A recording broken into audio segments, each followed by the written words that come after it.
So Richard here from HMOX again, and today I am with Gabriel from ARI Interiors. Thank you for having me. Yeah, Richard. so we've met a couple of times previously, and we end up got a lot of mutual clients. So I've seen. Last time that we were chatting together, I've realised that I've actually been in a lot of the HMOs that you've designed and been involved in. Yeah. So when you were talking and putting together some sort of case studies, I was thinking, oh, I've been in that one, I know that one. So it's sort of, so it's really good to have you here. And what I was quite impressed by, it's much more than just interiors. There's so much more to it, isn't there? So what we're going to do today is delve into how you can help clients in that space, how you are helping clients, and what it actually means to get all of these, the true meaning of interior design right, and what that means for, the benefit for HMO developers and owners. Yeah. So do you want to start by kind of just doing a bit of an intro about, what you do and who you are and kind of your main services? Yeah, definitely. Again, thank you for having me, Richard. It's a pleasure. And the main reason for me having this talk is just to educate people in this field. Yeah. Yeah. I have a lot of experience in this field. I originally started studying in design long time, and then I've been involved with all kinds of residential clients. Yeah. Until one point when I said, why not have this expertise into the world of property investment, because we have an interest in property ourselves, and I just want to add as much value into this field because I want to create a win-win situation both for the investors and tenants as well, because what I see on the market, it doesn't feel right to me. So I have all this experience, over 16 years of experience in this field. Specifically would you coin that as interior design experience or design experience? Or what? So I have both experience in product design, Yeah. which is very technical. Yeah. Everything that has to be designed and go to production, like a table, a chair, a watch, and things Yeah. like that, or this microphone, for example. So it's very technical. So you can't really just show a pretty picture. It has to work in real life. Yep. You have to understand the mechanics behind it. And then I transitioned toward interior design. This is what I studied in school, but I graduated in interior design. And in my projects, in all these years, I had so many situations when I had to find a way how to implement a solution, which doesn't just look good on paper, but it has to be implemented on site. It's got to work So, well. the main message what you want to pass over is that interior design is a lot more technical than it's just the pretty picture that you get at the end. Yeah.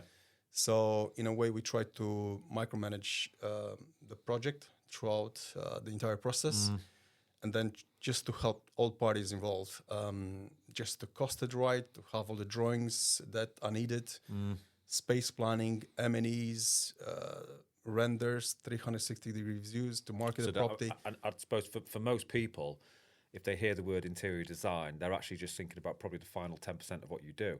Like, putting it into practice. But what you've just reeled off there, that's like underneath the iceberg, isn't it? Everything else that you do to get to that end point. Yeah, from a lot of the conversations I had, people thinking of interior design being the choosing colors, patterns, furnishings, that so to speak. That's just the last bit which comes at the end. That's the easy bit if you ask me. Like a mood board and get you. So it's a lot more technical as I said earlier. So pretty much what we do is just taking the drawings that been released by the architect and then pretty much bridge a gap from what they delivered all the way to completion. So that means that we start looking at space planning, internal configuration of the building, where the walls are positioned, furniture layout. Then we produce 3D renders, realistic renders, so make an informed decision about what we're going to have. As a result of that, you're going to end up having accurate M&E drawings, mechanical and electrical.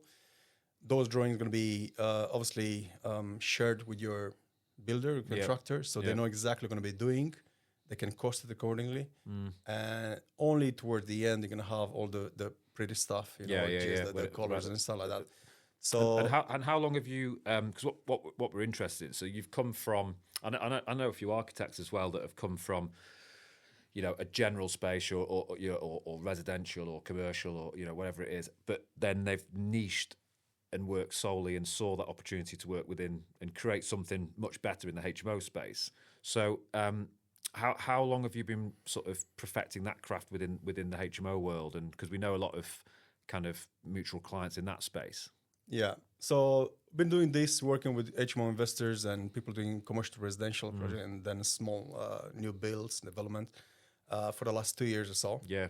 But just to be honest, a lot of these projects which I had with residential clients, and then they have a lot of things in common with HMO. Obviously, they have a different avatar, they have different rooms, different requirements, and so on. But a kitchen is a kitchen. A bathroom is a bathroom. So obviously you have to work with those requirements which we have in the HMO space. Yeah. And then you just have to work with those. But the principles of interior design are very similar. You just have to go through that checklist that you have in front of you. And you've got, and in terms of interior design, when we were together last time, the little phrase, the definition that you've got for if someone says to you, what actually is interior design? Yeah, obviously there are many definitions to interior design, but I think one which captures really well what interior design is, it's the art and science of understanding people's behavior and to create a functional space within a building that it is aesthetically pleasing. So you have three main factors to this. You have behavior. Understanding who's going to be using the property and how. Then you have the functional aspect to it. Obviously, if it doesn't function in the property, you haven't succeeded. And then at the end, to look good. So you cover the aesthetics. Yeah. So that's why I'm saying that a lot of people look at aesthetics, which is the final bit, but you haven't covered the behavior, trying to deliver a product which is right for that tenant, for that buyer, and so on. Then you can't really go and then start this process. So just repeat that phrase again then. So it's the art and science of understanding people's behavior and to create a functional space within a building that it is aesthetically pleasing. Yeah, I love that. Yeah.